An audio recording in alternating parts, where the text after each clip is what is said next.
The Moment of Truth Survivor Song, Ever Song. The Moment of Truth is a song recorded by the rock band Survivor.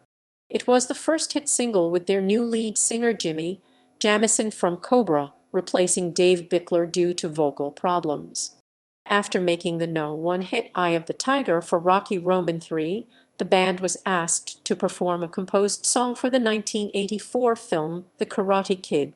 The song reached No. 63 on the Billboard Hot 100 on July 7, 1984, and stayed on the chart for 7 weeks.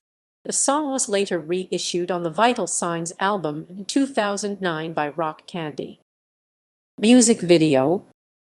The music video shows the band performing in a cultured Japanese park with mixed scenes from the movie.